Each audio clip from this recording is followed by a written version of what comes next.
guys, I've been hyping this up, and this is kind of a little pet project of mine, and I am so excited that we're going to get to bring this to you here on the Mark Hoke Show late night. Get ready, everybody, because there's going to be a war in town, not only with the three of us, but from 16 of your favorite wrestlers from the past and present. Brace yourselves. If this actually works, come on. There we go. There we go. I'm trying to get it going here. Bear with me because here it is.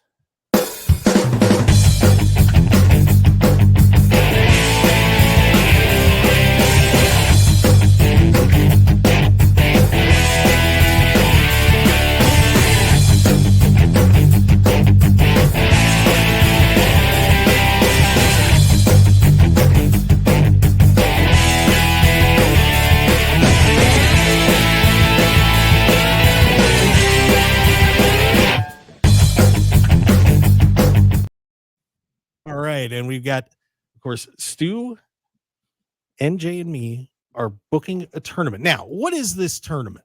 What are you talking about, Mark? So here's what I did.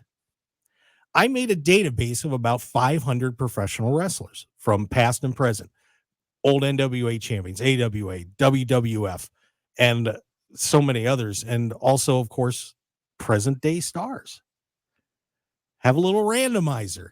And 16 people were randomly selected to be placed in a tournament. We're plucking them from time, guys. We're bringing them out, and we're going to put them in a building, and they're going to duke it out. Now, how these guys were selected was we seeded them 1 through 16. It's just the first person that got picked was number 1, the second pick number 2, and just kept going like that. So that's how these matchups for the first round were made. All right. So the parameters that I gave everybody is first and second round matches are a 20-minute time limit, semis are 30, final is 60. So we could have some short matches, we could have some draws, we could have DQs. If somebody's got a buddy there that maybe wants to help beat somebody up and help them move on, that can happen. This is just going to be a whole creative process on who is going to win our first ever Pro Wrestling Time Machine tournament. Now, we may disagree on who we think should advance in the bracket. So we got 3 guys. Majority's going to win. But of course, you know, I hope everybody's going to agree with me because I'm usually right about this kind of stuff. But we'll see. So are you guys ready to do this? Sure. It's going to be fun. We're going to have a good time with this. So here is match 1 of the first round. All right. And let me get my pictures up here. The first 2 combatants, Greg the Hammer Valentine got the number 1 draw. Congratulations. And I don't know if he's going to be super happy about this, but he's going to be taking on Braun Strowman. So just remember, guys, this is when they're prime. It's not like, Greg now at 70 years old. So we're going to have Greg Valentine against Braun Strowman as the first match. And then match number 2. So this will be these 2, the winners of this will meet up. And we had a classic guy pop up in here, guy that I really enjoyed, even though he was one of the, well, shall we say, enhancement talents. Jose Luis Rivera meets the walking weapon, Josh Alexander. So there's your second match of the first round. Third match of the round, we got Rich Swann in there, the former WWE Cruiserweight Champion and the, of course, TNA World Champion. He is going to be taking on another one of those fun WWE guys, the man with the iron forearm, of course, loaded all the time. Iron Mike Sharpe gets in there. And then the next match, we'll face the winner of that one. Will face this one. And this is going to be a fun one we'll talk about. It is going to be the time splitter got into the first round. How about that? Or the first tournament, time splitter to Kushida is in there. But he's going to have his hands full as he takes on the Ugandan giant Kamala. A good friend of ours. Of course, we know Kamala very well. On the other side of the bracket, and this is where this is going to get really nasty on this, as we have, if I can find, there we go, Kurt Angle makes our first tournament, and his first round opponent is going to be The Miz. So we've got two former WWE champions hooking up in round one. And another intriguing matchup in round one, of course, the TNA stalwart, former MLW champion, Hammerstone. And guys, and I'm dead serious, this is totally random how this happened. He faces the big guy, Ryback. Serious. I did not put this up together. I did it purely as a draw. And then the other part of the bracket sees a couple of interesting names in this one. Lex Luger, of course, former WCW champion, US champ, so on, takes on one of the all-time greats. Of course, his breakup with Ole Anderson ended up leading into the Four Horsemen.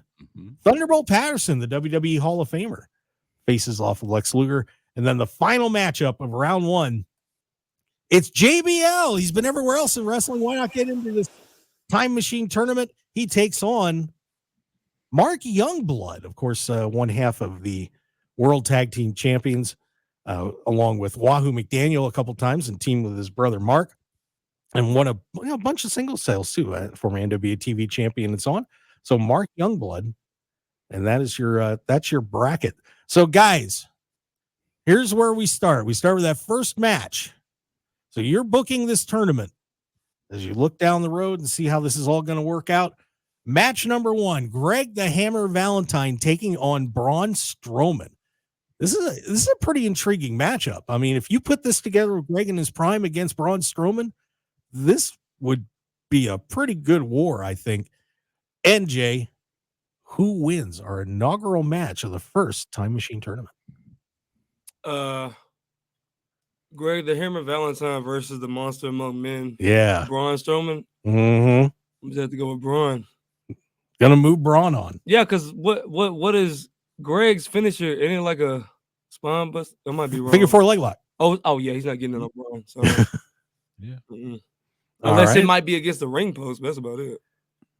Well, he's a pretty vicious guy, though. Stu Myrick. If you had your choice on this. Question for clarification. Yes. Are we talking NWA Greg Valentine or WWF Greg Valentine? Which one do you want? If you want his prime, I'm going to go NWA. Okay. Because he was younger. He was probably a little more vicious. Wasn't he Mid-Atlantic champion, I think? Let me pull my list here because I've got all the biographies up. I know he wrestled Mid-Atlantic. Of course, he had that vicious series with Roddy Piper, if you remember that. The dog collar match, the very first Starrcade. That was just absolutely insane. Yeah. And, and he was pretty good in WWE, too, the Intercontinental Champion. He was. And half tag team champions with Honky Tonk Man and Brutus Cake. Yeah. Yep. I think I got to agree with NJ. I think I got to go with the monster of all monsters. Oh, wow. Really? I'm a big fan. Look at his track record. Universal champion, tag team champion, Intercontinental champion. I got to drink beer with Greg Valentine. Yeah. Hey, the man beat Goldberg. Why he can't beat Greg Valentine? Fair enough. Yeah. Well, when I booked mine, I chose the Hammer because I felt like he would be able, with having somebody like Jimmy Hart around, for example, would be able to pull off a distraction and get a count out win. Well, okay, I guess you're going to pick the WWF version. If it's NWA, Jimmy Hart's not with him. Yeah. Yeah. So I booked Valentine to move forward, but no way I can sell you guys on that. No, you're taking Braun Strowman. Taking the monster among look, I could see it go either way, but Valentine used the figure 4. You're not getting Braun Strowman the figure 4. Fair enough. All right. So I'm already outvoted on my own show, but that's okay. So we take Braun Strowman advancing into round number 2. So I got to make sure I write that down. All right. Match number 2 is Jose Luis Rivera getting fed to the walking weapon. And look, Jose was a fun wrestler in his time, but WWE pretty much fed him to everybody to get beat. So I will take of course, Josh Alexander to win this match pretty quickly. NJ, any disagreement on that? Yeah, no disrespect. I that was before my time. I don't know Jose, but I know Josh Alexander is one of the longest reigning TNA champions ever. You know, and then he was part of the North tag team with Ethan Page, who's now NXT champion, well, former NXT champion. So yeah, I agree with you, Josh Alexander. Stu, I assume we're unanimous on this, right? I could. You remember Jose Luis?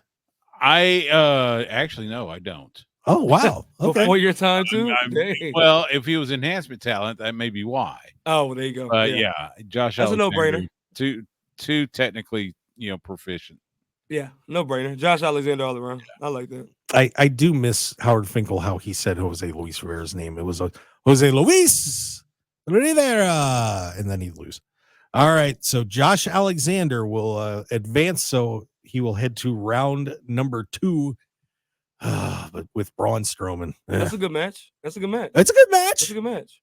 I'd rather had the hammer, and I'm going to tell you why when we come back around to it. Because if you guys think about it for a second, there's another reason that I wanted Greg to get through that, but that's okay.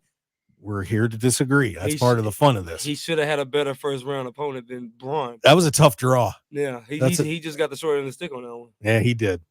Rich Swann takes on Iron Mike Sharpe. NJ, Rich Swann or Iron Mike Sharpe? Does the loaded forearm catch Rich Swann and knock him out, or does Rich take him out? What do you think? Well, I'm biased because Rich is a good friend of mine coming from Florida. Yeah, I'm gonna say Rich Swann. Like I said, he had a good run WWE Cruiserweight champion. Had a lot of nice matches with big talent, and then, like I said, former TNA champion until Kenny Omega came through there, the belt collector, and kind of took it from him. So, yeah, this man was in the ring with Kenny Omega, became the TNA champion, Cruiserweight champion. I like Rich Swann. Stu, any Iron Mike Sharpe gets past Rich Swann. The 5-12 matchup in March Madness is always dangerous. That's always a dangerous one. Oh, we can have an upset. I would love to see. I'd love Iron Mike Sharpe use that loaded forearm. But Iron Mike Sharpe was basically enhancement talent. That is true. I hate to say it, but yeah, he was a jobber. He was a funny jobber, but he was a jobber. So I got to go Rich Swann on this one. All right. And I am with you guys. I will take Rich Swann to dominate Iron Mike Sharpe. But I'd say Sharpe would get some hits in, but Rich Swann gets this one. Now, this one's a very intriguing matchup. Taking primetime Kamala. I mean, who is just a really devastating guy in the ring. And he's got to face off with Kushida. I mean, this is a tough matchup for Kushida. I mean, even though Kushida's, of course, won championships all over the world. Yeah. Boy. You got Friday out there helping out and Freddie Blassie. And this is not a good matchup for Kushida. Stu, who escapes this one? Or Skandar Akbar. Yeah, was managed by Skandar Akbar in world class. Yep. I'm going to go Kushida. Ooh. I say the quickness gets past him. Plus, he's a time splitter. So he's going to do something and it's going to freak Kamala out. Kamala was easily startled. That is true. That's a good point. So I'm going to say Kushida gets the win on this one. I'm going to disagree. Okay. And I'm going to say that eventually Kamala gets him with a big splash and takes him out. Because I think Kushida would have a hard time putting some of his holds on. And you were talking about Greg having trouble putting a figure 4 on Braun Strowman, kind of same spot for Kushida. I say Kamala advances. NJ Holiday, you are going to be the tiebreaker on this. Who wins this matchup? A tough one. Yeah. I'm with you. Mark. Kamala, the weight difference, and then the outside distraction from his managers and everything. Kushida make it an interesting bout, but Kamala's a heavyweight. Kushida's a cruiserweight. It's going to be kind of hard for Kushida to do a lot of his move and his submissions on a big guy like Kamala. Kamala was big. And then you got the outside interference from his managers as well. That Kushida will pay attention to, and then Kamala would like simply hit him with a big splash and get the win. So yeah, I'm with you, Mark. Kamala, the weight difference is too much for Kushida to overcome. No, we went 2-1 on that one, but Kamala will be advancing. Stu, are you okay? Yeah, sure. Akbar threw the fireball. That's what it is. Yeah. See? There's all sorts of fun stuff that can happen on this. By the way, Bionic Scoop in the chat box says, yo, and I say, yo, back to Bionic Scoop. What up, Bionic Scoop, my brother from another mother? You see, I had to keep it, you know what I'm saying, all like black. Kamala, we got you, brother. We got you. Hi, pro wrestling fans. Mark Hoke here. I'd really appreciate it if you would take a moment to join the Mark Hoke Show family, and please click on the subscribe button below. Also, please stick around and check out the incredible sponsor of this video. Thanks for joining us, and we'll see you again on the Mark Hoke Show YouTube channel. Looking for high-quality custom screen printing in Las Vegas? Look no further than Off-Grid Creations. Need a few custom t-shirts for a local event, band merchandise, or family reunion? We've got you covered. Large order of uniforms for your staff, sports team, or club? We can handle that too. Our experienced team will work closely with you throughout the entire process from design consultation to final product. Call us at 661-300-1115. That's 661-300-1115, or visit our website at off-gridcreations.com. Get a free consultation today.